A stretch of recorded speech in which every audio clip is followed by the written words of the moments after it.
취업의 뉴스 첫 번째 소식 이지수 기자의 소식부터 듣겠습니다.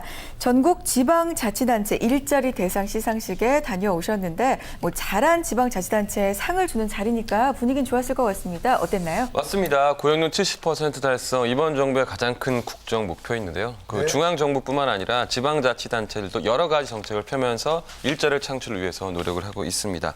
2014 전국 지방자치단체 일자리 대상 올해 시상식은 지난해 지역 일자리 목표 공시제를 통해서 세운 계획을 얼마나 잘 이뤘는지 평가해서 우수한 지자체를 선정했습니다. 정부 발표 통계 근거와 목표 대비 실적 같은 정량적인 평가 요소가 우선 적용이 됐습니다. 또 정책의 타당성 등 정성적인 평가도 함께 이루어졌는데요. 행사를 주관한 방한남 고용노동부 장관의 얘기를 들어보시죠. 네.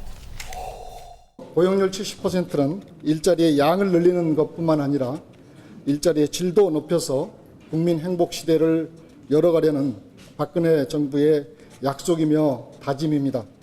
오늘 수상하신 자치단체의 다양한 사례를 보니 고용률 70% 달성에 확신을 더욱 확고히 갖게 된다는 말씀을 드리고 싶습니다.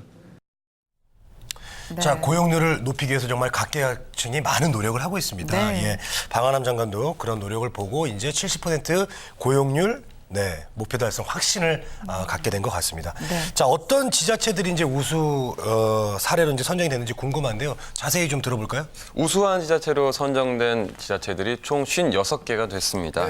대통령상인 종합대상은 경북 7곳군이 차지했고요. 또 부분별 대상에는 경기도와 충남 아산시가 선정이 됐습니다. 이에도 최우수상, 우수상 등 총 56개의 상이 시상이 됐는데 이 대상인 경북 7곳군의 경우에는 신규 산업단지를 조성을 했습니다. 이로 인해서 안정적인 일자리를 창출한 것이 높은 점수를 받았고요. 네. 최우수상 중에 한 곳인 전남 나주시의 경우에는 기업에 대한 다양한 지원책을 내놔서 일자리 창출을 이끌었다 이런 호평을 받았습니다. 제가 수상자들과 만나봐서 얘기를 나눠봤는데요. 화면을 함께 만나보시죠. 네. 청년들의 일자리 창출에 많은 노력을 기울였습니다.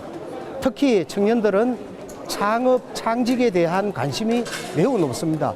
단순한 기업체에 취업을 한다는 개념보다도 창업, 창직에 많은 관심을 가지고 있어서 저희들이 그것에 포커스를 맞추어서 많은 프로그램들을 운영을 했었고 또 그와 아울러 베이비부모 세대의 조기 퇴직에 따른 그들에 대한 은퇴 설계 위한 그런 프로그램들을 운영을 많이 했습니다. 일자리 창출은 2011년에 직업훈련을 개설을 해서 지속적으로 인력을 양성을 했습니다. 그래서 양성된 인력 그리고 또 기업이 가장 애로사항인 금융 지원을 위해서 이자 차액 보전을 한다든지 또한 그 규제를 과감하게 없앰으로써 많은 기업들이 나주로 이전하게 되어서 일자리 창출이 많이 된 것 같습니다.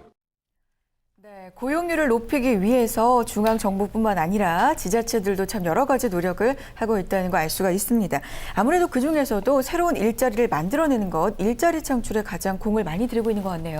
맞습니다. 지방 같은 경우에는 서울과 다르게 일자리 만들기가 더 어렵습니다. 왜냐하면 젊은 층의 청년들이 많지 않기 때문인데요. 지역 일자리 창출, 고용 70% 달성에 굉장히 중요한 부분이다. 이것이 정부와 지자체의 공통적인 생각입니다. 정부와 지자체 단체장들이 일자리 창출에 대해서 명확한 목표를 세우고 또 이를 달성하기 위한 여러 가지 제도를 도입했는데요. 이 연장선상에 있는 것이 어제 열린 전국 지자체 일자리 대상 시상식입니다.